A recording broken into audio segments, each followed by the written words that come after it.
Bismillahirrahmanirrahim. Assalamualaikum warahmatullahi wabarakatuh. Alhamdulillahirabbil alamin wassalatu wassalamu ala asyrafil anbiya'i wal mursalin wa ala alihi wa ashabihi ajmain. Teman-teman yang dirahmati Allah, para pemirsa Mufid TV Official yang menyimak di Facebook maupun di YouTube. Begitu juga teman-teman di Muflis Safitra.com Facebook maupun di YouTube dan Instagram Ustadz Muflis Safitra.com. Kita bersyukur kepada Allah pada hari ini bisa kembali bertemu secara online di episode terakhir dari kajian The Wonderful Sahabiyat. Dan pada pagi hari ini insya Allah kita akan baca biografi ke-37, 38, lalu 39, dan habislah buku ini yang kita baca dari part pertamanya. Sedangkan kajian yang selanjutnya di Durus min Hayatis Sahabiyat ini akan kita agendakan di channel yang lain. Sedangkan di channel Mufid TV Official, di kajian The Wonderful Sahabiyat ini, di part pertama buku ini, insya Allah akan kita selesaikan pada hari ini insya Allah. Nanti teman-teman bisa bertanya di YouTube maupun di Facebook. Sedangkan fawaid haknya akan saya tuliskan di YouTube dan Facebook Mufid TV Official, sedangkan yang ada di channel-channel Muflis Safitra hanya sekedar mendengarkan saja. Saya tidak tuliskan di fawaidnya di channel tersebut. Untuk teman-teman yang ada di Instagram, kalau ingin lebih enak nyimaknya, bisa nyimak di Facebook dan di YouTube Mufid TV Official, jadi bisa pindah.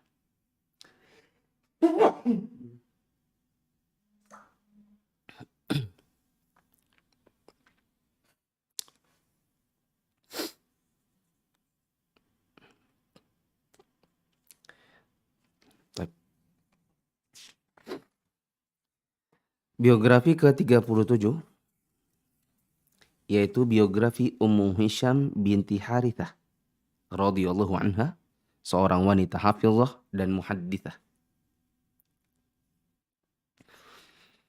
Ummu Hisham binti Harithah bin An-Nu'man radhiyallahu anha adalah salah seorang wanita Islam yang Allah terangi cahaya di dalam hati mereka dengan iman dan ilmu.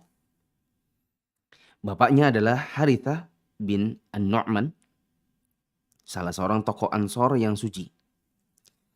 Ibunya adalah Ummu Khalid binti Abdurrahman Al-Ya'ish Al-Ansariyah dari Bani Malik. Dia masuk Islam dan membaiat Nabi SAW.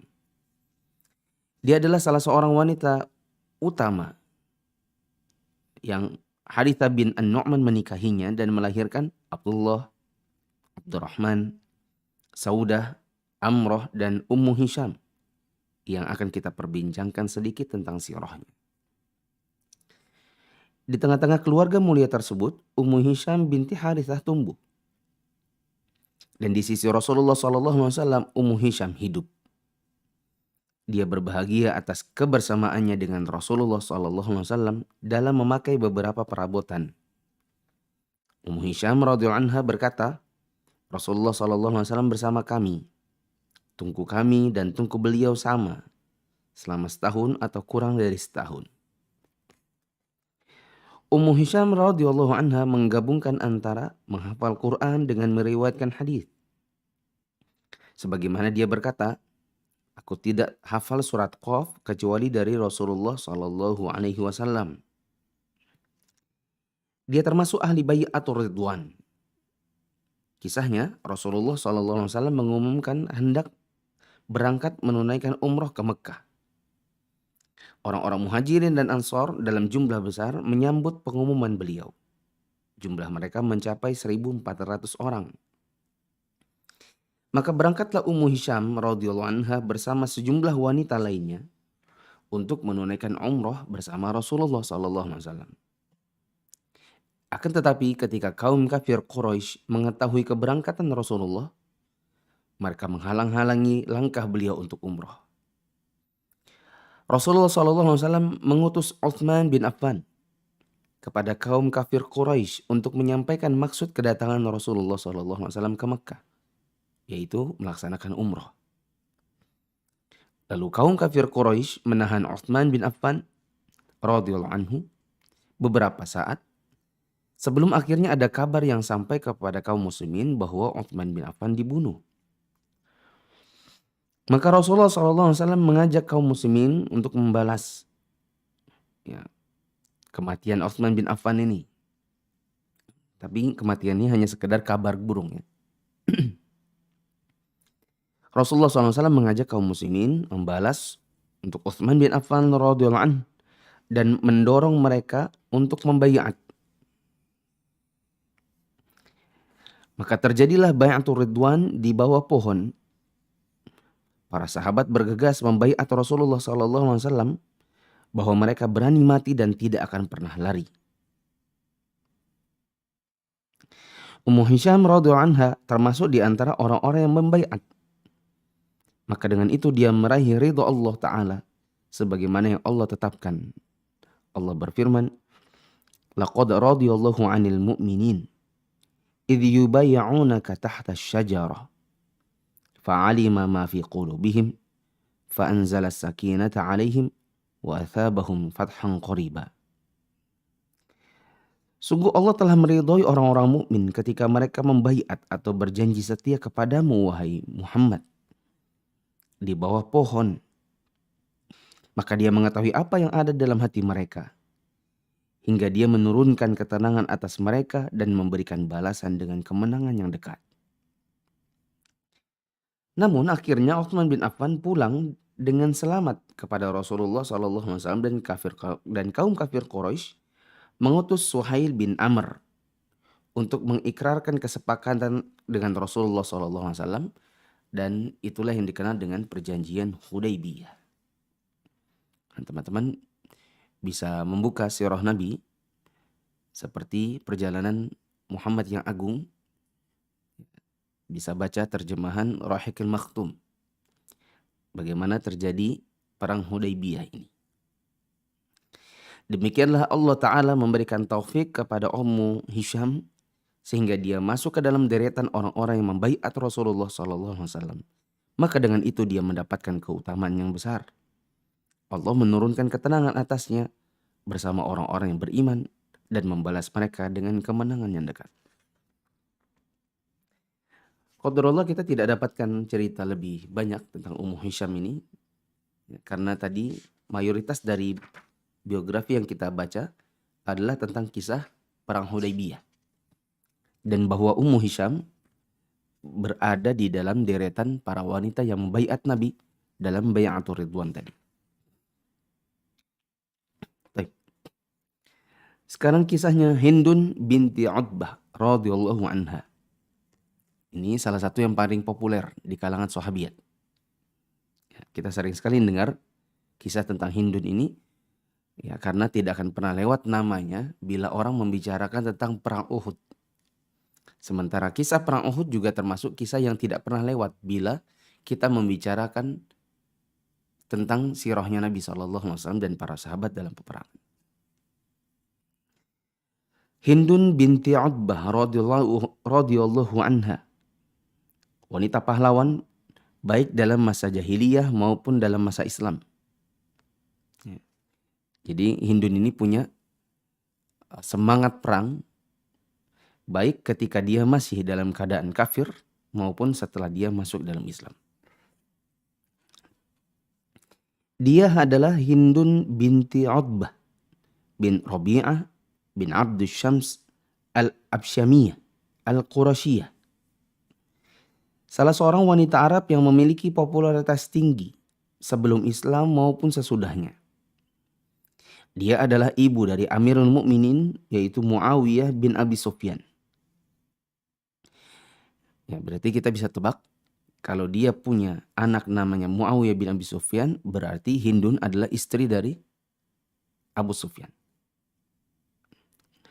Hindun memiliki sifat-sifat yang mengangkat harkatnya di kalangan wanita Arab. Dia adalah wanita yang fasih, berani, percaya diri, tegas, berakal, pandai merangkai syair dan mengucapkan kata-kata bijak. Dia adalah wanita yang memiliki harga diri yang tinggi. Bapaknya menikahkannya dengan Al-Faqih Ibnul Mughirah Al-Makhzumi. Dengan pernikahannya dengan Faqih ini, dia melahirkan anak yang bernama Aban. Sebelum akhirnya Hindun memilih berpisah dari suaminya, manakala suaminya menuduhnya berselingkuh dengan seorang laki-laki yang dia lihat di dalam rumah. Namun laki-laki tersebut langsung keluar manakala dia melihat Hindun yang sebelumnya dia tidak mengetahuinya. Ibnu Katsir menyebutkan kisahnya yang panjang. Akhirnya Al-Faqih sadar bahwa dia telah menzolimi istrinya. Maka dia memegang tangannya dengan kuat. Ya, maksudnya minta maaf. Namun Hindun menepisnya dan berkata, menjauhlah dariku. Demi Allah, kepalaku dan kepalamu tidak akan pernah lagi bersatu di atas satu bantang. Dalam sebuah riwayat disebutkan bahwa bapaknya lah yang mengucapkan itu kepada Al-Faqih. Suatu hari dia berkata kepada bapaknya, sesungguhnya aku ini wanita yang bisa mengurus diri sendiri. Karena itu, ayah jangan menikahkanku dengan seseorang sebelum ayah bertanya terlebih dahulu kepadaku. Ya. Maksudnya dia wanita mandiri. Gak mau sembarang dinikahkan dengan orang. Ya. Nah, apa hubungannya sama mandiri? Ya hubungannya, dia gak terlalu butuh dengan laki-laki. Artinya kalau datang laki-laki hanya untuk menyusahkan dirinya, mending gak usah. Ya, kan saya bisa ngurus diri sendiri, saya bisa mandiri. Ya, kalau mau datang laki-laki, maka harus laki-laki yang membantu saya dan tidak memberatkan saya. Yang ya, tidak merepotkan dalam kehidupan setelah berumah tangga. Suatu hari bapaknya berkata kepadanya, ada 2 orang dari kaummu yang berminat menikahimu. Aku tidak akan menyebutkan namanya dulu.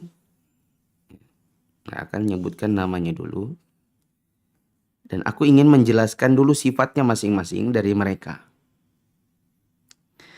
Orang pertama, dia punya kehormatan tinggi, kedudukannya mulia, tapi kamu bisa menganggap dia ini orang dungu karena tipikalnya lalai. Dan hal itu membuat orang meremehkan kedudukannya. Jadi kedudukannya tinggi, tapi suka lalai. Jadi orang anggap dia ini dungu. Perlakuannya baik, dan baik juga perkenannya. Bila kamu mengikutinya, dia mengikutimu. Bila kamu bosan, maka dia bisa bersamamu. Kamu bisa kuasai hartanya. Dan kamu merasa cukup dengan pendapatmu sendiri karena orang ini memang lemah. Ya maksudnya, ya punya suami, tapi suami ini suami yang lemah secara pikiran. Ya, meskipun punya kedudukan, punya kehormatan. Ya, dan tipikalnya ngikut gitu. Ya, kalau dalam bahasa psikologi ya, mungkin ini tipikal pragmatis. Tipikal yang gak ingin ribet dengan kehidupan. Yang gak ingin banyak permasalahan, gak ingin ada perdebatan. Jadi tipikalnya lempeng aja, mau orang ngatur gini ya oke lah gitu. Dan berarti kalau nanti berumah tangga, sudah tipikal Hindun ini orangnya percaya diri, tegas, berakal, kemudian mandiri. Berarti ini kita bisa bilang kalau dalam bahasa psikologi berarti ini wanita yang koleris. Ketemu dengan suami yang tipikal pragmatis. Ya, maka nanti ketika berumah tangga, ini si perempuan jadi kepala rumah tangganya. Bukan si suaminya nantinya. Dan tadi si Hindun sudah bilang, saya mandiri. Ya, saya nggak mau nikah dengan orang yang nanti akan justru menambah beban. Terus bapaknya bilang, orang kedua, kedudukannya tinggi, pendapatnya cemerlang, leluhurnya mulia, kedudukannya dihormati, dia bisa mendidik keluarganya, dan keluarga tidak mendidiknya. Bila keluarganya menurutinya, maka dia baik kepada mereka. Bila keluarganya menjauhinya, maka dia akan tegas kepada mereka. Besar cemburunya, besar perhatiannya terhadap keluarga, kuat penjagaannya terhadap rumah. Bila dia lapar, maka dia tidak diremehkan. Bila dia ditentang, maka dia tidak akan dikalahkan. Nah, sudah, ini sifat kedua orang tadi, tanpa menyebutkan namanya.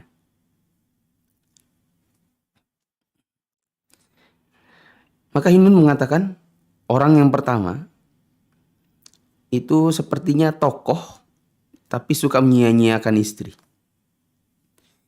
Dia akan menuruti istrinya dalam urusan yang bila istrinya tidak dijaga, maka dia akan melunak.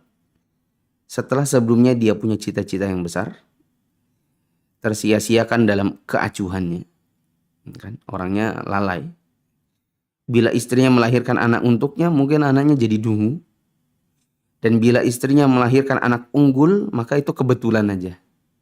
Jadi orang seperti itu lupakan saja, tidak usah disebut namanya siapa. Itu kata Hindun.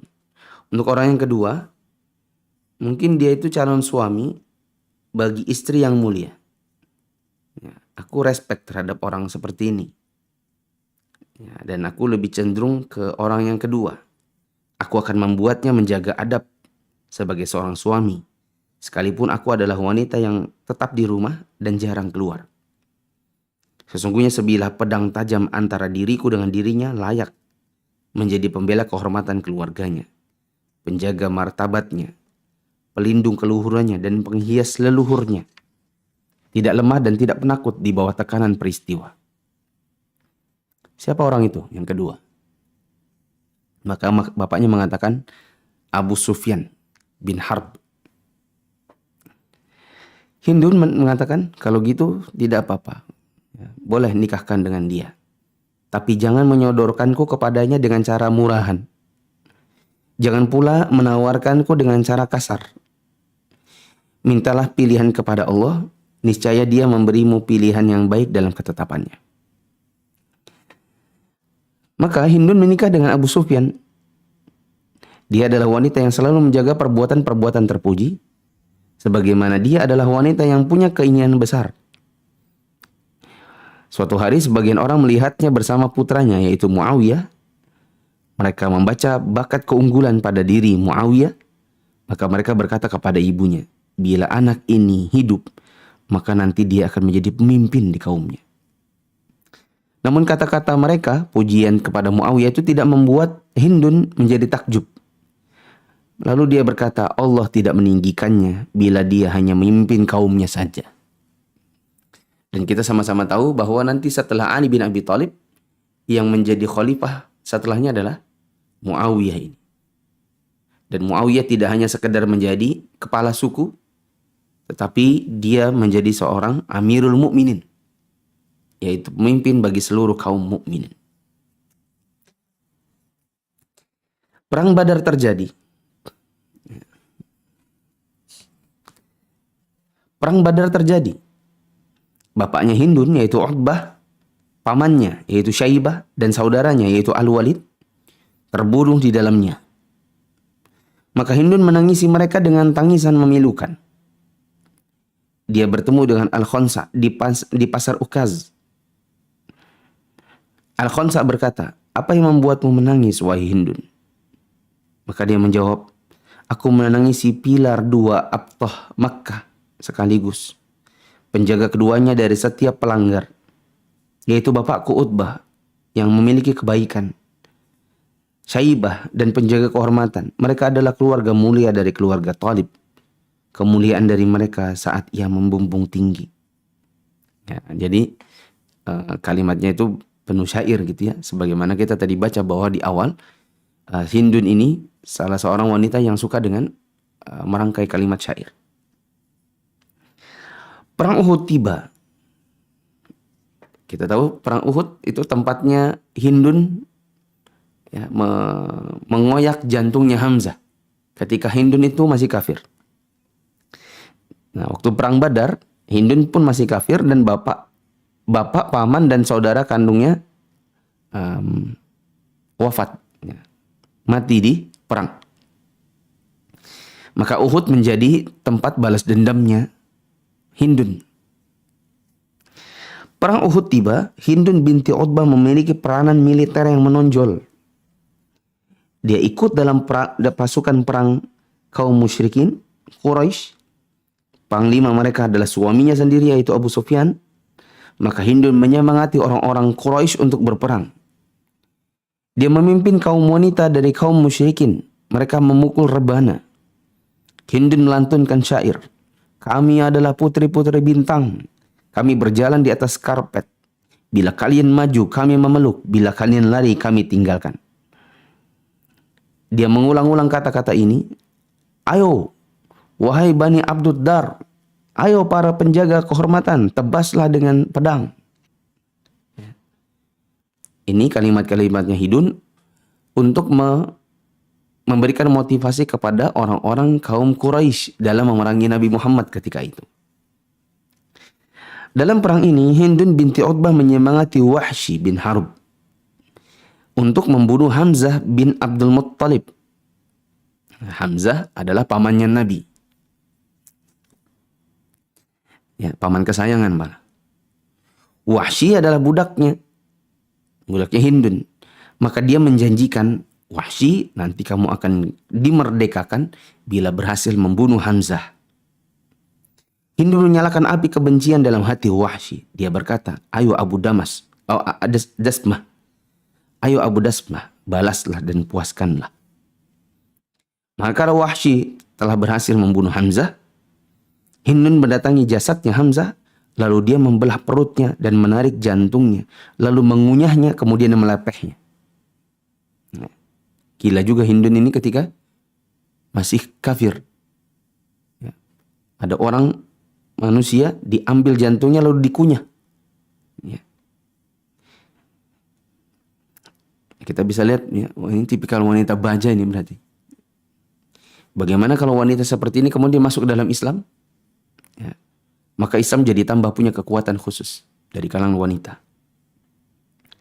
Dia naik ke atas batu yang tinggi. Dia berteriak keras-keras. Kami telah membalas kalian pada hari perang Badar. Perang sesudah perang akan selalu bergolak. Aku tidak kuasa menahan tangis atas Utbah, saudaraku, pamannya, dan anak pertamaku. Sekarang aku sudah puas. Aku telah memenuhi nazarku. Wahsy telah melenyapkan dendam dari hatiku. Terima kasih Wahsy sepanjang usiaku, hingga tulang belulangku lapuk di kuburku. Ya. Hindun tetap di atas kemusyrikan. Sampai akhirnya Allah Ta'ala melapangkan dadanya pada Islam ketika peristiwa Fathu Mekah. Sore hari sebelum hari Fathu Mekah, Abu Sufyan bin Harb suaminya pulang ke Mekah dan dari sisi Rasulullah, dan dia sudah masuk Islam. Dia mengumumkan, wahai orang-orang Quraisy, ketahuilah aku sudah masuk Islam. Masuk Islamlah kalian. Sesungguhnya Nabi Muhammad SAW datang dengan pasukan yang kalian tidak akan sanggup melawannya. Barang siapa masuk rumahnya Abu Sufyan, maka dia aman. Maka Hindun mendekatinya dan menjewer kumisnya. Seraya berkata, duta suatu kaum yang paling buruk itu kamu. Ini istri ngomong sama suaminya. Tapi suaminya udah duluan masuk Islam. Wahai orang-orang Mekah, bunuh aja laki-laki tambun keras kepala ini.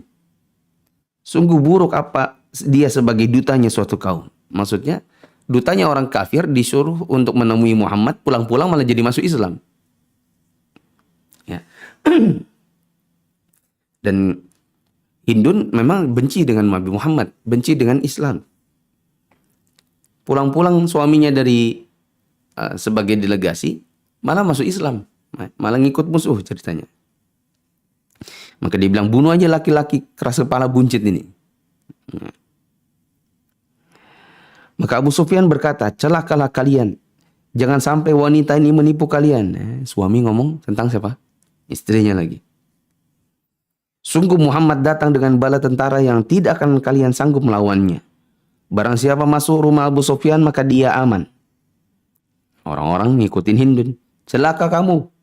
Rumahmu gak ada gunanya bagi kami. kata orang-orang kafir Quraisy. Abu Sufyan berkata, barang siapa menutup pintu rumahnya maka dia aman. Dan barang siapa masuk masjid maka dia aman. Nah, orang-orang malah berpencar masuk ke rumahnya mereka masing-masing dan juga ada yang masuk ke dalam masjid. Hari kedua Fathu Mekah, Hindun berkata kepada suaminya, aku ingin mengikuti Muhammad, antarkanlah aku ke sana. Abu Sufyan mengatakan, loh, bukannya kemarin kamu yang benci kepada Muhammad dan tidak mau masuk ke dalam Islam? Maka Hindun mengatakan, sesungguhnya aku demi Allah tidak melihat Allah disembah dengan sebenar-benarnya di masjid kecuali tadi malam. Demi Allah, aku lihat orang-orang itu tidak datang kecuali dalam rangka sholat, berdiri, ruku, dan sujud. Dan perbuatan orang-orang di dalam masjid itu membuat Hindun melihat bagaimana orang betul-betul menyembah Allah dengan penyembahan yang benar. Dan itu membuat dirinya tergerak untuk masuk ke dalam Islam. Maka Abu Sufyan berkata, kamu telah melakukan apa yang kamu lakukan. Karena itu ajaklah seorang laki-laki dari kaummu. Maka Hindun menemui Uthman bin Affan. Lalu Uthman mengantarkannya kepada Rasulullah SAW. Lalu Hindun masuk Islam dan berbayat. Al-Bukhari meriwayatkan dari Aisyah radhiyallahu anha bahwa dia berkata, Hindun binti Utbah, istrinya Abu Sufyan, datang kepada Rasulullah. Lalu dia berkata, wahai Rasulullah, tidak ada satu keluarga di muka bumi ini yang paling aku inginkan kehinaannya daripada keluargamu. Tapi itu dulu. Sekarang tidak ada satu keluarga di muka bumi ini yang paling aku inginkan kemuliaannya daripada keluargamu. Maka beliau mengatakan, aku juga demi Allah yang jiwaku ada di tangannya. Hindun berkata, wahai Rasulullah, ngadu dia, Abu Sufyan itu suami yang bakhil. Apakah aku berdosa bila aku mengambil hartanya untuk memberikan makan keluarga kami? Maka Nabi mengatakan, la illa bil ma'ruf. Tidak berdosa kecuali tetapi dengan cara yang ma'ruf. Hari-hari berjalan, imannya Hindun dan keyakinannya semakin kuat. Dia ikut jihad dalam jihad bersama suaminya di perang Yarmuk yang terkenal. Di sana dia memperlihatkan perjuangan yang mengagumkan. Dia menyemangati kaum muslimin untuk melawan orang-orang Romawi. Dia berkata, tebaslah mereka dengan segera, wahai kaum muslimin, dengan pedang-pedang kalian. Hindun meneruskan hidupnya sebagai wanita beriman dan mujahidah hingga wafat pada tahun 14 Hijriah. Ya, kita lihat ya, benar-benar Hindun ini wanita wanita baja waktu dia masih dalam keadaan kafir, dan terus dilakukannya ketika dia sudah masuk dalam Islam, menjadi penyemangat kaum muslimin dalam peperangan. Semoga Allah meridhoinya dan membuatnya ridho, mengampuninya dan merahmatinya. Sesungguhnya Allah maha kuasa atas segala sesuatu.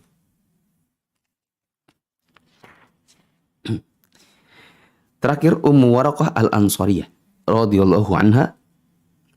Dan ini insya Allah adalah biografi ke-39, biografi terakhir dari kajian The Wonderful Sahabat.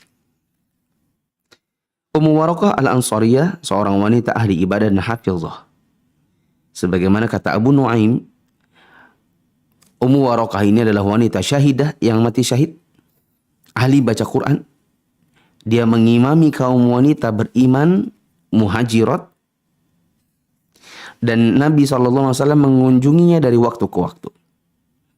Dia tumbuh di atas kecintaan kepada kitabullah, dikenal dengan banyaknya salat dan bagusnya ibadah. Rasulullah SAW memuliakan Ummu Waraqah dan mengakui kedudukannya. Beliau mengagumi hafalannya yang bagus. Beliau memerintahkannya mendirikan salat di rumahnya. Adapun tentang kecintaannya radhiyallahu anha kepada jihad dan hasratnya untuk meraih mati syahid di jalan Allah, maka dia berkata, Inna Nabiya sallallahu alaihi wasallam lama ghaza Badran, qultu lahu ya Rasulullah, i'dzan li fil ghazwi ma'ak. Manakala Rasulullah SAW berangkat ke Badar, aku berkata kepada beliau, wahai Rasulullah, izinkanlah aku untuk berangkat bersamamu. Umarridu mardakum.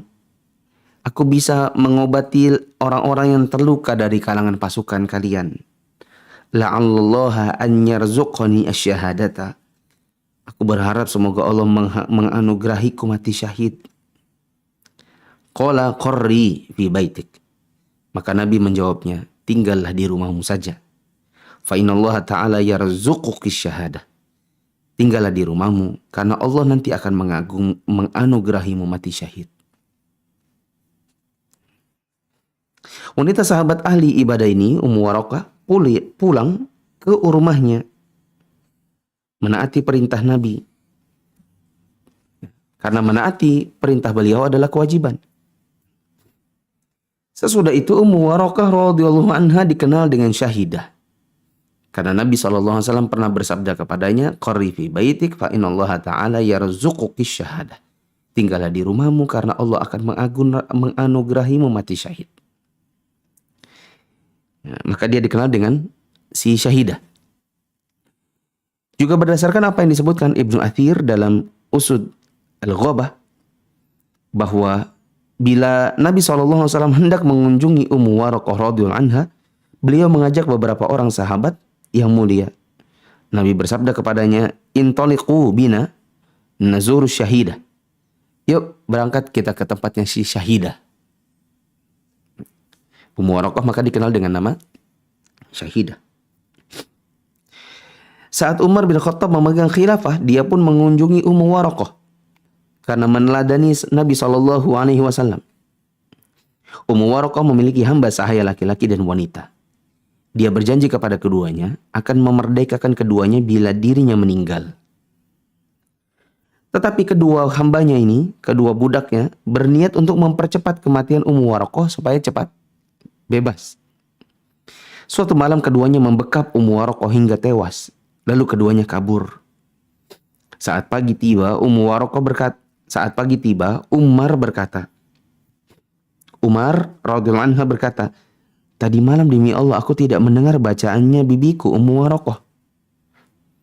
Maka Umar masuk ke halaman rumahnya dan dia tidak menemukan apapun. Waktu dia masuk ke dalam rumah, dia menemukannya tercekik kain di sisi rumah. Umar radhiyallahu anha berkata, Allah dan Rasulnya benar. Yaitu di dalam rumah nanti dia mendapatkan mati syahid. Umar radhiyallahu anhu naik ke mimbar dan menyebutkan apa yang terjadi. Dia berkata, tangkap keduanya. Si dua budak yang mencekik Ummu Waraqah ini. Tangkap keduanya. Maka keduanya ditangkap dan Umar menyalib keduanya. Keduanya adalah orang yang pertama disalib di Madinah.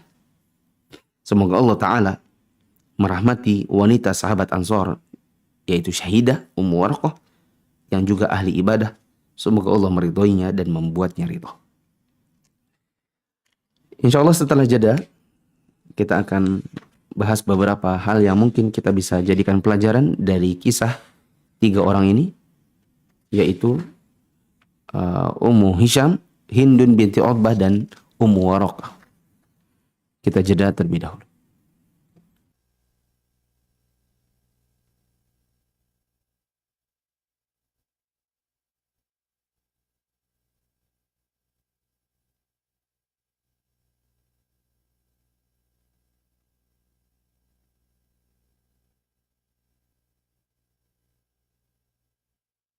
Saya sering bilang, wahai akhwat, kalau ada laki-laki, ikhwan, apalagi dia merasa dia sudah belajar agama, nge-chatting kepada Anda dengan modus-modus agama untuk mendekati perempuan, maka ketahui itu laki-laki yang sangat harus dijauhi. Karena ada unsur kemunafikan pada dirinya, menjadikan agama sebagai kedok untuk melakukan maksiat.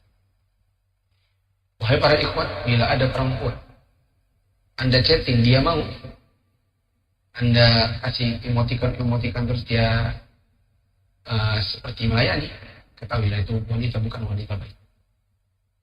Maka kalau mau beristrikan dia, maka mikir dulu. Sudah andanya nggak baik, dianya juga nggak baik. Buktinya andanya ngechat dia, terus dianya balas balik. Kalau datang 14 Februari, orang bilang itu kan Valentine.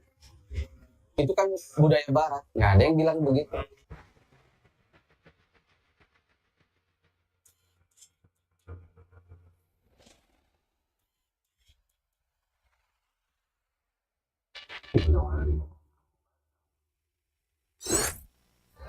Eh, untuk urusan Valentine dan tahun baru orang tuh kurang konsisten. Kalau ada orang berjilbab besar, orang bilang itu budaya Arab dibawa-bawa ke Indonesia. Ada orang pakai gamis, dia bilang itu budaya Arab.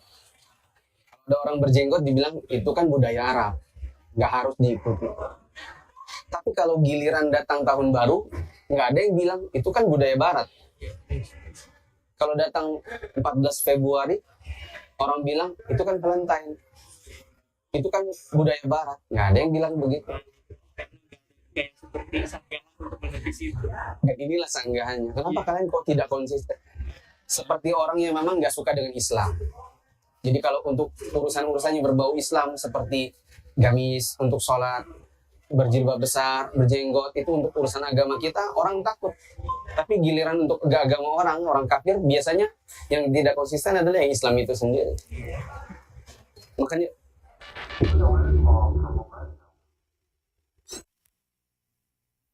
kita diuji dalam kubur nanti dengan 3 soal.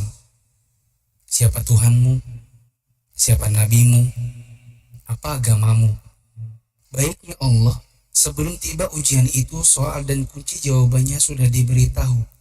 Mana ada guru di sekolah dulu yang pernah memberi ujian semacam itu. Tapi jangan senang dulu. Ternyata jawaban ujiannya adalah dengan kedekatan, bukan dengan hafalan.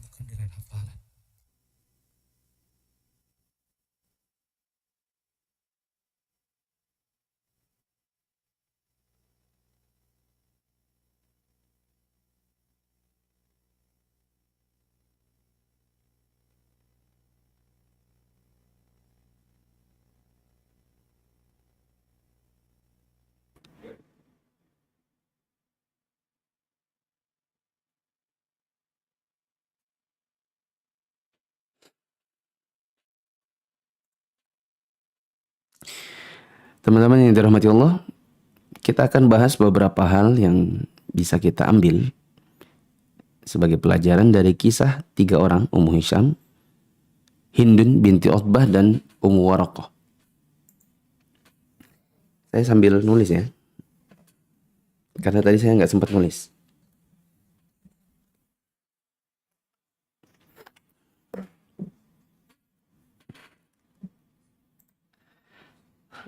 Pertama,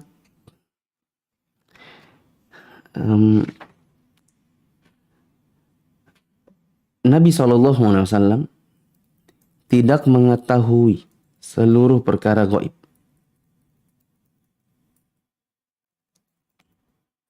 Tidak mengetahui seluruh perkara gaib, kecuali yang Allah beritahukan.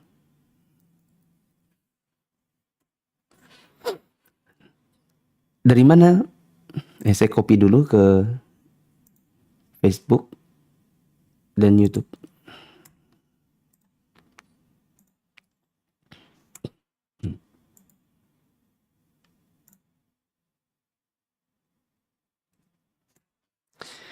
Dari mana faidah ini kita bisa ambil? Jawabannya dari Nabi SAW mengajak kaum muslimin untuk membalaskan perbuatan kaum kafir Quraisy yang membunuh Utsman bin Affan berdasarkan kabar burung. Padahal setelah itu Utsman bin Affan pulang dengan selamat. Ini menunjukkan kepada kita bahwa ada perkara-perkara gaib, ada perkara-perkara yang Nabi SAW tidak ketahui kecuali Nabi SAW diberitahu oleh Allah Ta'ala. Ya. Sebagian orang menganggap bahwa Nabi SAW itu punya kedudukan seperti Allah yang mengetahui seluruh perkara gaib. Yang benar, Nabi tidak mengetahui perkara gaib kecuali sebatas yang diberitahukan oleh Allah. Ini sering kita sebutkan dalam kajian The Word of Sahabiyat. Di antaranya waktu kita membaca kisah Aisyah yang dituduh berzina. Nabi SAW tidak tahu dan Allah belum memberitahu.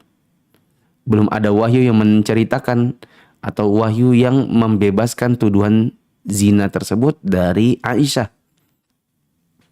Nabi juga sempat terpengaruh dengan perkataan orang-orang. Makanya Aisyah jatuh sakit. Nabi SAW kalau masuk rumah atau masuk kamar, cuma nanya gimana kabarnya. Kehilangan kepercayaan dan cinta kepada Aisyah sesaat ketika di hati beliau terasuk oleh tuduhan-tuduhan orang-orang tentang perzinahan Aisyah.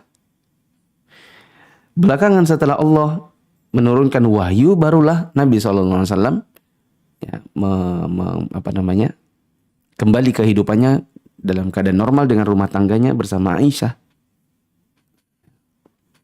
Semoga apa yang saya sebutkan barusan bisa dipahami dengan mudah. Yang kedua, pengorbanan para sahabat Nabi di zaman dahulu mencakup harta, jiwa, dan raga. Kita lihat Bai'atur Ridwan, di dalamnya adalah bai'at para sahabat untuk membantu Nabi SAW bersama beliau menemani dan akan berani mati dan tidak akan pernah lari. Sebuah hal yang tentu berat ya, sebenarnya bagi orang yang keimanannya tidak kuat. Kita tidak bisa bayangkan kalau Nabi SAW hidup di hari ini lalu meminta kepada kita untuk membaiat beliau untuk hidup dan mati ya, dalam peperangan. Mungkin orang-orang yang cinta dunia dia tidak akan mau mengikuti Nabi SAW dan baiat seperti ini.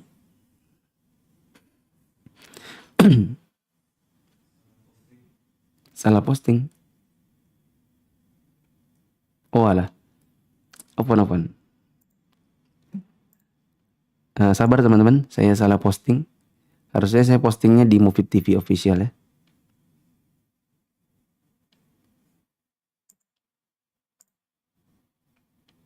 Channel.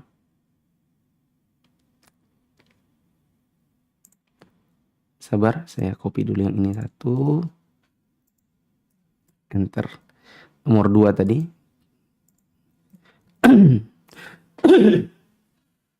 Udah. Sekarang nomor 3.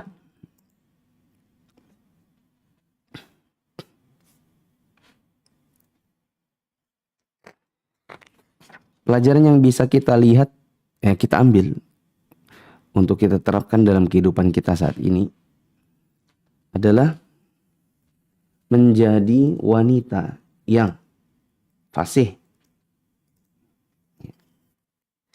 Wanita fasih bisa menyampaikan kalimat-kalimat dengan benar, dengan baik, mengeluarkan isi kepala dan pendapat di hadapan orang lain dengan jelas. Ini namanya fasih. Kemudian berani, terutama dalam hal kebenaran. Percaya diri. Ini yang tadi malam di kajian Mufid Islamic Academy saya katakan self-esteem. Punya penghargaan terhadap diri sendiri, punya ilmu yang dengan ilmu tersebut dia yakin untuk mengajarkannya kepada orang lain. Kemudian tegas. Ya. Kalau perempuan, apa mas lawannya perempuan yang tegas? Ya, kalau di bahasa kita itu apa ya?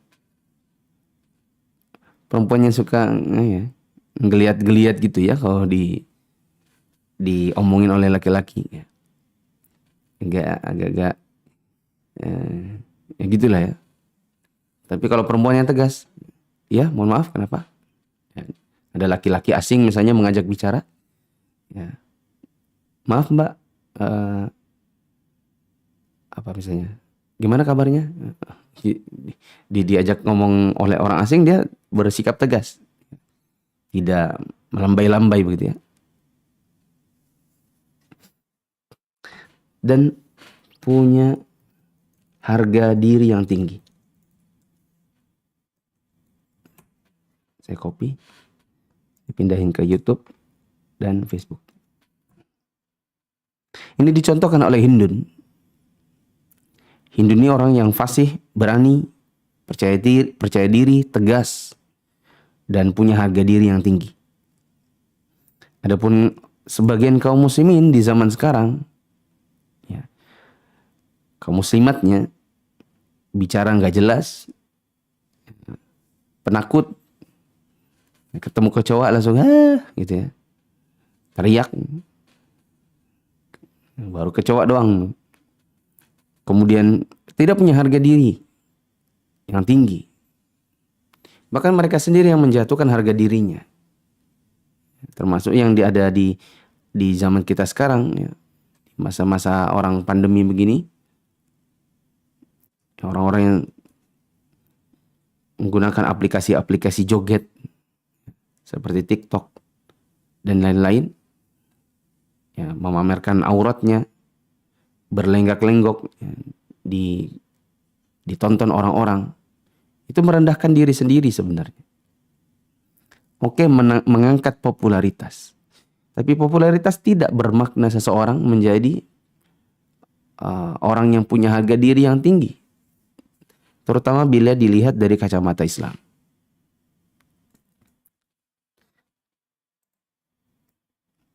Yang keempat,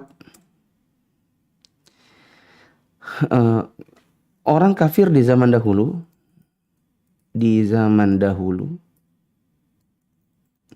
juga meyakini tauhid rububiyah. Ini mungkin teman-teman yang belum belajar tentang tauhid yang dibagi 3, tauhid uluhiyah, rububiyah, dan asma wa sifat, mungkin agak bingung apa itu tauhid rububiyah. Tapi intinya, orang kafir di zaman dahulu, mereka pun meyakini bahwa Allah itu adalah Tuhan. Hanya saja penyembahan hariannya, ibadah yang mereka tujukan bukan kepada Allah. Coba kita lihat berapa kali Hindun itu di masa-masa kafirnya mengatakan demi Allah, demi Allah. Loh, kok ada orang kafir Quraisy pakai demi Allah? Jawabannya, orang kafir Quraisy di zaman dahulu juga meyakini Tuhan itu Allah. Hanya penyembahan setiap harinya mereka tujukan kepada Latta, Uzza, Manat, patung-patung. Ini menunjukkan kepada kita bahwa sekedar mengakui bahwa Allah itu Tuhan, tetapi melakukan ibadah kepada yang selain Allah, mereka tetap kafir. Makanya Hindun dan orang-orang kafir Quraisy di zaman dahulu, ya tetap aja musuh dengan Nabi. Kenapa musuh dengan Nabi? Karena mereka sekedar meyakini Allah Tuhan, tapi tidak menyembah Allah semata. Mereka melakukan perbuatan syirik. Nah, orang di zaman sekarang, mereka mengatakan, loh, Tuhan kita itu Tuhan Allah. Gusti Allah. Tapi kalau ditanya tentang ibadah harian, apakah kepada Allah? Enggak. Di kuburan, di gunung, di pohon-pohon keramat. Apakah status orang seperti ini? Tetap kafir musyrik. Sekedar mengakui bahwa Allah itu Tuhan, tapi menyembah yang selain Allah, maka statusnya tetap kafir dan tetap musyrik. Sebagaimana orang-orang di zaman dahulu. Ini pelajaran tauhid, ya. Dan teman-teman mungkin akan lebih paham masalah ini kalau teman-teman sudah belajar tentang tauhid uluhiyah, rububiyah, asma wa sifat. Nah, kemudian pelajaran yang lain yang kita bisa ambil adalah menjadi wanita mandiri. Ya. Saya katakan antisipasi wafatnya suami. Wafatnya suami. Kita lihat perpisahan Hindun dengan Al-Faqih tidak membuat Hindun itu kelabakan. Tidak membuat hidupnya Hindun itu menjadi sengsara. Dia bahkan mengatakan kepada ayahnya, kalau ayah mau menikahkanku, izin sama saya dulu. Karena saya ini mandiri. Saya nggak butuh laki-laki lah gitu. Nah, teman-teman yang dirahmati Allah, khususnya yang sudah menikah, harus ada latihan mandiri dalam menghadapi kehidupan. Maka tidak ada masalah, saya katakan, kalau seorang istri mencoba untuk berjualan secara online misalnya, kalau di zaman sekarang. Bikin makanan, dijual. Itu latihan survive namanya. Latihan untuk bisa survive manakala berpisah dengan suami atau ditinggal wafat suami.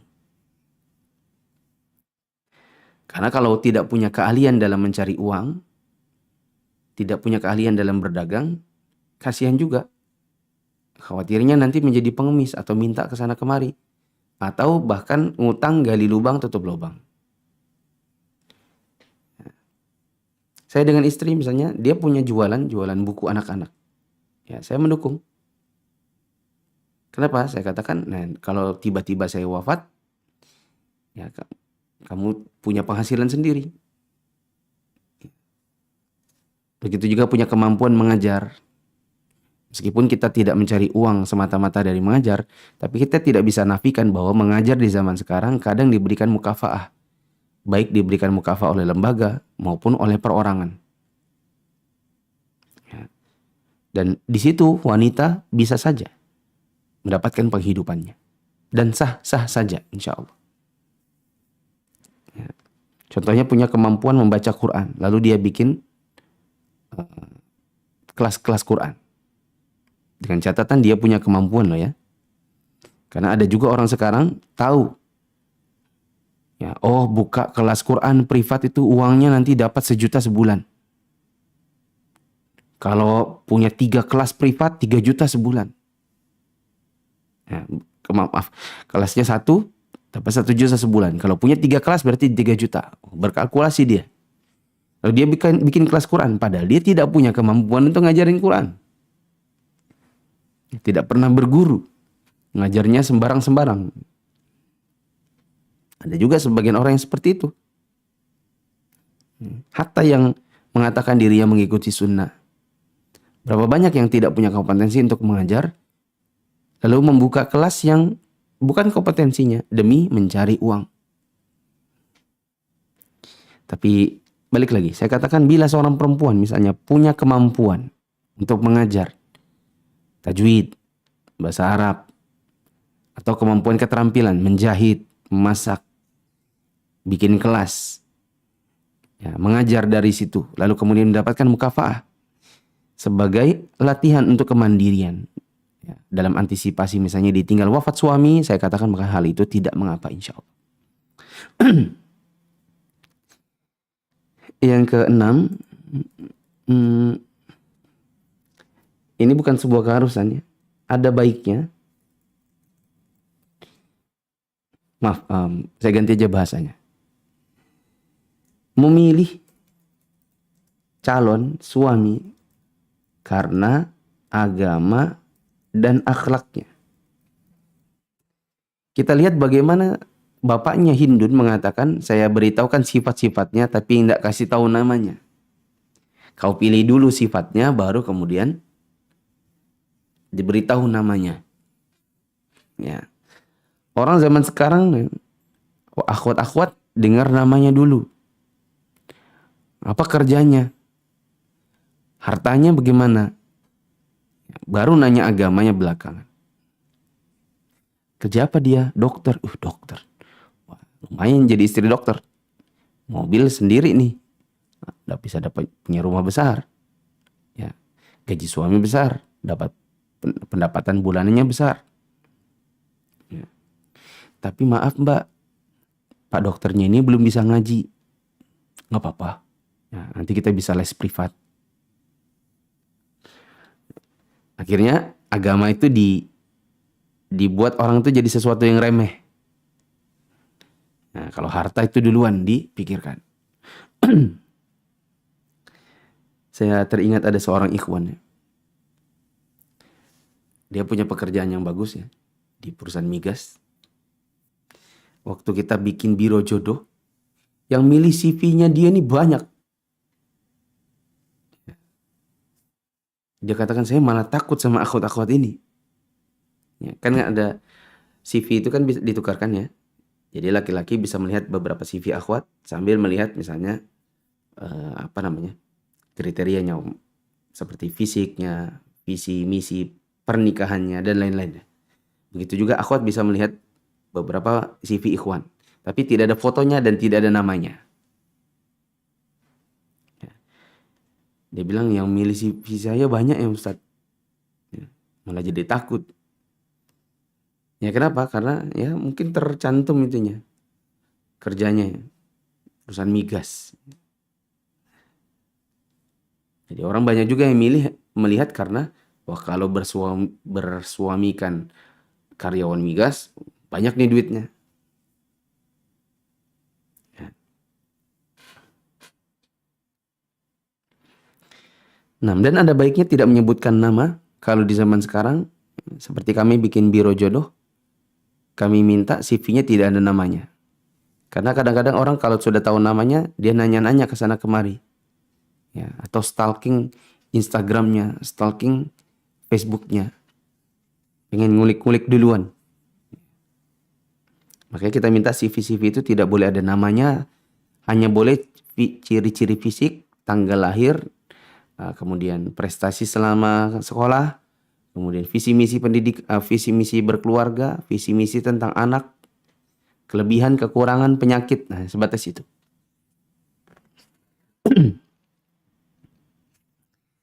Di antara faedah yang lain adalah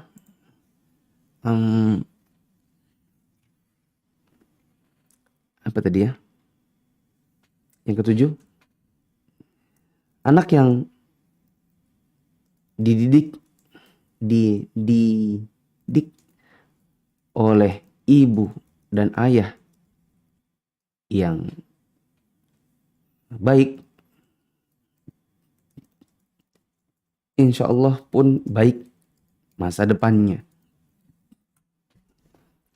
Tadi ada perkataan ya, orang-orang lihat Muawiyah. Mereka bilang ini kalau anak ini kalau nanti udah besar ya, dia akan menjadi pemimpin kaumnya. Kenapa begitu? Ya memang kualitas bapak ibunya. Hindun meskipun masih kafir ketika itu, memang kualitas kepribadiannya sebagai seorang wanita kualitas yang bagus. Begitu juga ketika disodori dua calon, dia lihat akhlaknya, bagaimana si laki-laki yang kedua, ya tanpa disebutkan namanya, orangnya punya cita-cita yang besar, orang yang bertanggung jawab terhadap keluarganya, katanya. Ya, tidak akan menyia-nyiakan istrinya. Perkataan-perkataan seperti ini membuat dia tertarik dan setelah disebut namanya ternyata Abu Sufyan. Ketika mereka menikah, lahirlah Muawiyah dari hasil pernikahan mereka. Ya, maka teman-teman yang dirahmati Allah, nah, ini kalau kita jabarkan berarti anak kalau ingin masa depannya baik, tidak bisa timpang salah satunya. Susah untuk mendapatkan anak yang betul-betul bagus, ya. Orang bilang bibit bebet bobotnya. Ketika bapaknya doang atau mamanya doang yang bagus. Tapi kalau gabung dua-duanya, nah ini yang mantap.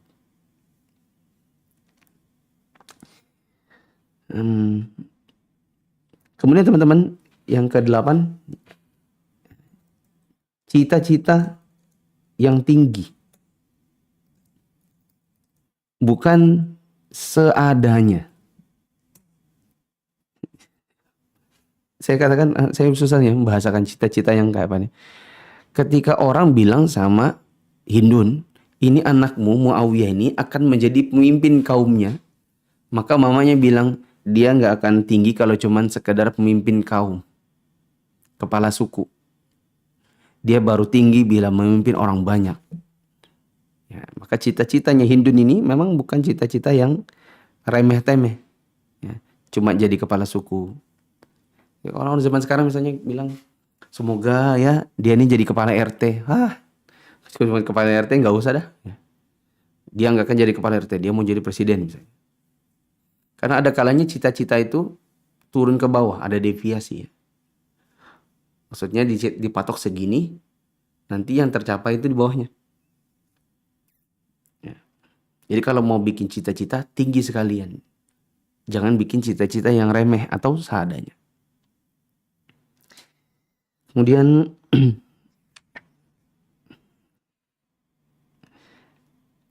yang ke-9, faedahnya adalah hidayah Allah.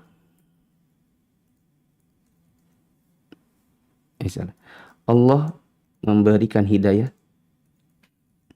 kepada yang dikehendaki, sekalipun kepada orang yang sebenarnya sangat membenci Islam.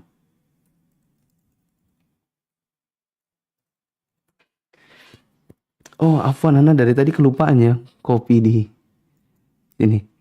Ana kopi dulu sebentar. Lupa kopi di YouTube dan Facebook. Nomor 5, terus 6,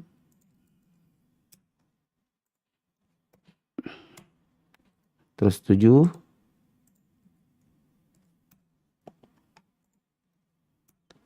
terus 8, kopi, paste,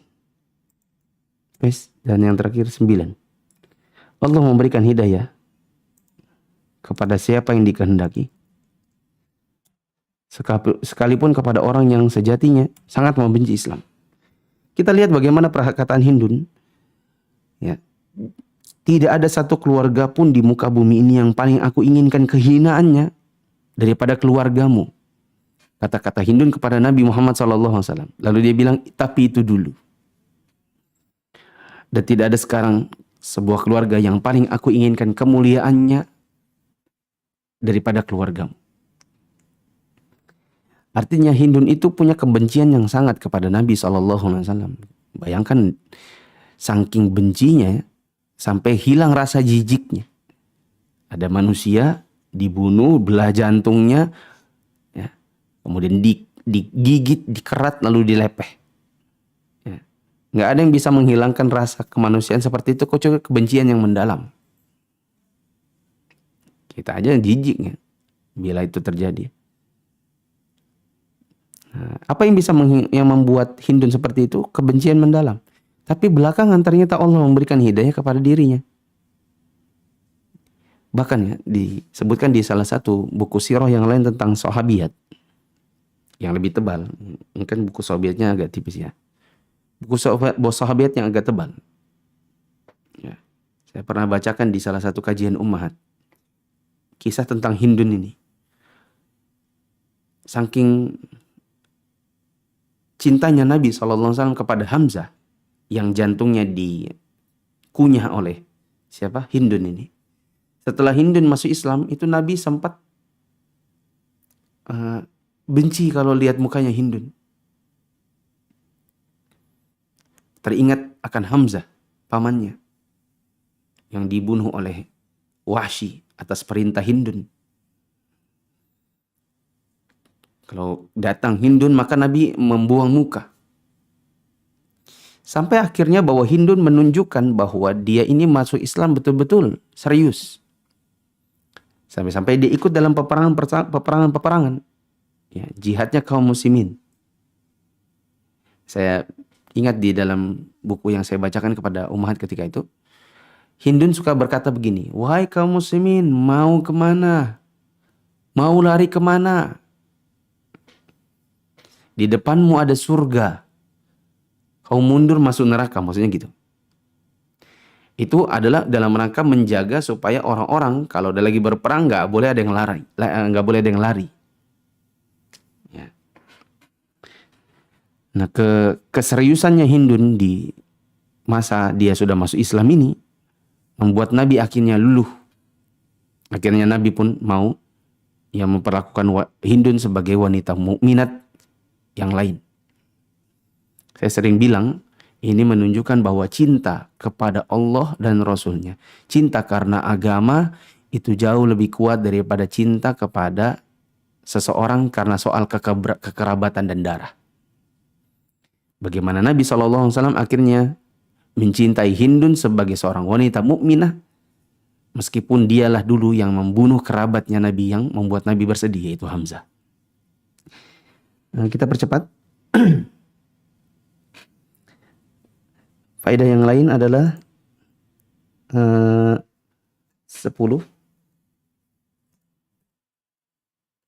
Bolehnya mengadukan masalah rumah tangga kepada seseorang yang punya kapasitas. Dalilnya adalah ketika Hindun curhat kepada Nabi SAW, "Ya Rasulullah, inna Abu Sufyan rajulun misikun. Wahai Rasulullah, Abu Sufyan itu suaminya adalah laki-laki yang pelit, suka menahan hartanya dari keluarganya." Perbuatan Hindun ini mengadukan suaminya adalah kepada Nabi SAW. Ini menunjukkan kepada kita boleh mengadukan masalah rumah tangga kepada yang punya kapasitas. Nah, ini nasihat saya kepada kaum muslimat, terutama yang menyimak kajian ini. Bila Anda punya masalah rumah tangga, jangan Anda adukan kepada sembarang orang. Contohnya ngadu ke teman sesama perempuan yang tidak punya kapasitas untuk menyelesaikan. Kalaupun harus ngadu kepada sesama teman perempuan, misalnya ngadu kepada istri ustadz, minta tolong agar disampaikan kepada ustadz, biar ustadznya manggil suaminya. Nah, itu gak apa-apa. Tapi cuma ngadu ke teman, ngadu ke tetangga, ya, pergi bertetangga lalu nangis di rumahnya orang. Orangnya cuma dengerin aja. Habis itu ini ember juga nih tangganya, ngomong ke sana kemari. Ya. Itu masalah gak akan selesai, malah kemana-mana jadinya. Nah, kemudian yang ke-11, ini sudah Ana posting tadi, sudah ya. Yang ke-11, boleh mengambil harta suami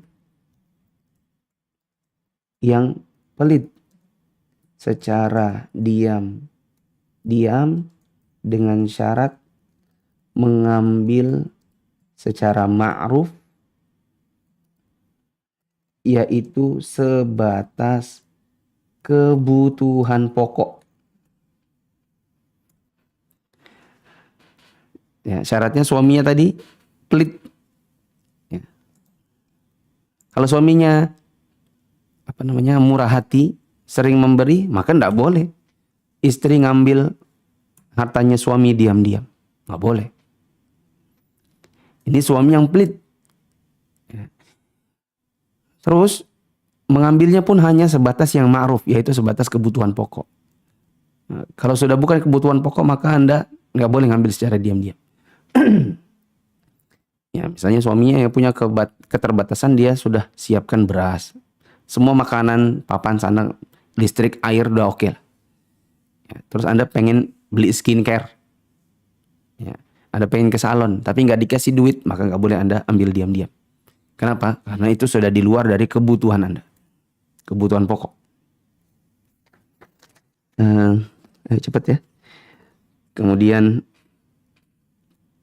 faedah yang lain adalah bolehnya wanita menjadi imam sholat sesama wanita. Dalilnya tadi, Ummu Waraqah menjadi imam sholat untuk kaum wanita di sekitarnya. Tadi ya, dia mengimami kaum wanita beriman muhajirat. Kemudian yang ke-13, menuruti Nabi meskipun ada keinginan beribadah. Gimana ya bahasanya? Menuruti Nabi dalam hal apapun. Meskipun bertentangan dengan keinginan beribadah. Tadi ada keinginannya Ummu Waraqah untuk ikut jihad, tapi Nabi SAW bilang, "Nggak usah, kamu di rumah saja." Ya. Nggak ada tuh Ummu Waraqah protes, "Loh, saya kan maunya jihad, saya kan maunya syahidah. Masa jihad dilarang?" Masalahnya Nabi kalau sudah larang, ya udah. Maka para sahabat termasuk Ummu Waraqah dalam hal ini akan nurut. Kalau orang zaman sekarang, ya, dia akan menentang Nabi bahkan dalam maksiat. Kalau para sahabat nurut sama Nabi meskipun keinginannya itu ibadah. bertentangan dengan perintahnya Nabi. Orang zaman sekarang dilarang sesuatu atau diperintahkan sesuatu, mereka justru mengambil jalan yang lain dalam rangka bermaksiat. Wallahu a'lam bishawab. Mungkin ini dulu yang bisa kita baca. Alhamdulillah. Ini mungkin ada kajian sudah berapa bulan Mas ya? Mungkin ada 4 bulan, 5 bulan. Dari kajian sahabiyat yang pertama. Dan kita telah tamatkan pada pagi hari ini. Insya Allah kita akan adakan kajian yang lain. Untuk teman-teman yang sudah punya buku ini, para sahabiyat, bisa lanjutkan baca pelajarannya di part kedua dari buku ini, yaitu Durus min Hayatis Sahabiyat, meneladani wanita generasi sahabat. Ini nanti bisa dibaca sendiri. Dan adapun kajian The Word of Sahabiyat kita nyatakan ini adalah kajian yang terakhir insya Allah. Dan mungkin akan diatur kembali jadwalnya.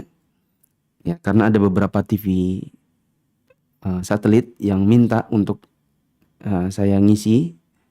Dan saya lagi, dan teman-teman lagi apa nih? Ngatur bagaimana bisa kolaborasi antara TV online kita yaitu Mufid TV dengan TV-TV satelit yang membutuhkan kajian-kajian seperti ini, dikolaborasi waktu dan harinya agar bisa klop. Nanti insya Allah mungkin Durus min Hayatis Sahabiyat tadi akan menjadi bagian dari kajian di TV satelit tersebut. Wallahu a'lam bishawab.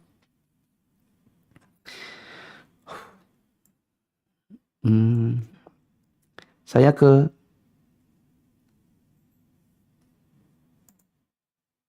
grup Telegram. Tidak ada pertanyaan. Saya ke Facebook.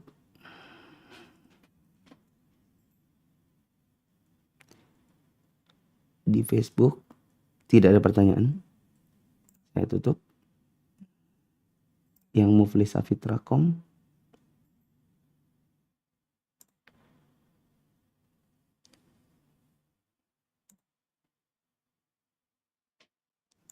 Muflis Afitra.com.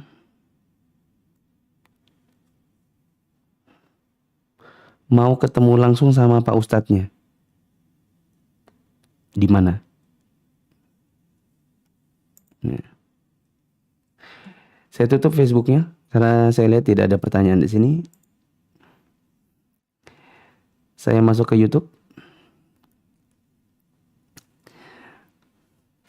Afwan izin bertanya, Ustadz, ada ikhwan yang agamanya baik dan sudah mengenal sunnah dan manhaj salaf. Bekerja sebagai PNS di Bawaslu, Badan Pengawas Pemilu. Apakah boleh akhwat menerima lamarannya, Ustadz?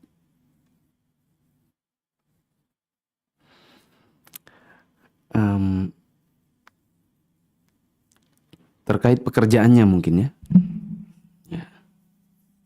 Ini agak berat nih. Soalnya masalah muamalah. Tetapi ranah pekerjaannya adalah demokrasi. Wallahu a'lam. Saya nggak bisa jawab. Saya butuh tahu juga kondisi si laki-lakinya. Mendingan ini akhwat, siapa namanya? RTNMYPD. Susah betul namanya antum ini ya. Ini nama akte kelahiran susah pasti ini. Kayak apa nyebutnya? RTNMYPD. Silakan coba cari ustadz yang ada di kota setempat. Ya. Kemudian minta ustadz tersebut menanyai si ikhwannya. Ya. Nanti kalau ada hal-hal yang mungkin bisa dibicarakan kan lebih enak ya. Tahu latar belakang keluarganya, kenapa dia bekerja di situ, adakah kemungkinan untuk pindah dari situ. Ya. Ini hal-hal yang perlu digali dan tidak mungkin saya jawab hanya dengan sekedar pertanyaan seperti ini. Saya tertarik dengan kata hidayah. Ada teman mau masuk Kristen, katanya dia diberi hidayah. Bagaimana dengan masalah ini? Masuk Kristen karena diberi hidayah. Ya. Hidayahnya siapa? Hidayah itu dari Allah Ta'ala. Kalau ada orang masuk Kristen, itu artinya hidayahnya dicabut dari dirinya. Nah, Kalau dia mengatakan dia merasa dapat hidayah, kita katakan siapa yang menciptakan alam semesta? Ya. Dan tentu ada perdebatan-perdebatan tertentu ya, yang berbau teologi antara kita dengan mereka. Dan kalau kita mau berdebat dengan orang yang murtad, yang merasa dia dapat hidayah, ini ilmu kita juga harus kuat. Yang jelas, orang masuk Kristen itu bukan dapat hidayah, tapi dicabut hidayah dari hatinya.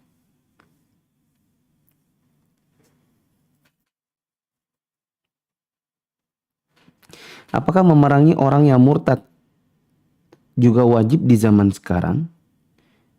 Ya, jawabannya wajib untuk memerangi mereka dengan peperangan pemikiran. Ya.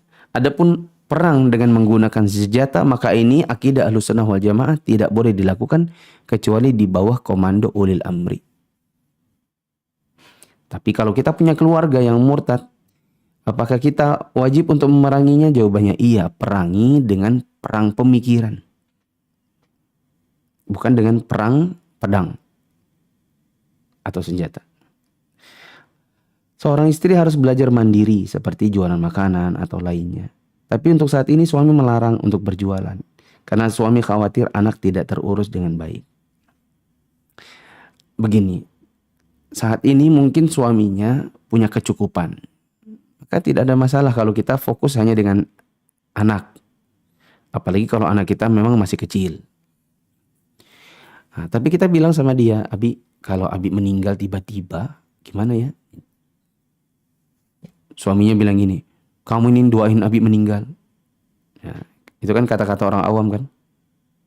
Kita bilang, bukan mendoakan orang meninggal, cuma kalau tiba-tiba meninggal, kira-kira saya menghidupi diri saya dan anak Anda dari mana? Ya, silakan berkonsultasi, silakan berdiskusi, bermusyawarah dengan suami. Misalnya, bisa Abi kita siapin dari sekarang. Kalau Abi meninggal tiba-tiba, misalnya saya harus apa? Karena ini kan nanti hubungannya dengan nafkah anak kita juga. Anggap aja suaminya bilang, nanti kalau saya meninggal, maka rumah kan kamu dapat berapa, anak dapat berapa. Kamu bisa jadikan itu modal. Kamu bisa jualan apa. Nah, diskusikan dari sekarang. Ya. Tapi kalau sekarang ini dilarang karena ingin fokus terhadap anak, ya sudah, suaminya jangan ditentang. Wallahu a'lam bishawab. Mungkin ini dulu, saya minta maaf kalau banyak kekurangan dalam pengucapan ya. Ngomong belebet-belebet, nggak ada minum. Tadi nggak disiapin minum. Dan kalau ada kekurangan selama kajian The Wonderful Sahabiyat dari seri 1 sampai hari ini pertemuan keberapa ya Mas ya? Nggak tahu ya. Dari biografi 1 sampai 39, kalau ada kekurangan-kekurangan saya mohon maaf. Dan insya Allah kita akan ketemu di kajian yang lain. Doakan semoga Allah mudahkan untuk membuat kajian yang baru. Sebenarnya kita punya banyak ya ide-ide. Ada kemarin apa Mas, kajian yang cantik itu? Cantik itu sehat. Ya, cantik itu sehat. Kajian khusus wanita yang berhubungan dengan kecantikan dan kesehatan perempuan. Sudah jadi pamfletnya beberapa bulan yang lalu, tapi qadarullah belum kita launching kajiannya. Begitu juga kajian konsultasi perceraian ya, dan masalah-masalah rumah tangga, itu juga belum kita launching. Ya. Maka semoga Allah mudahkan dalam mengadakan kajian tersebut. Subhanakallahumma wa bihamdika asyhadu an la ilaha illa anta astaghfiruka wa atubu ilaik. Wassalamualaikum warahmatullahi wabarakatuh.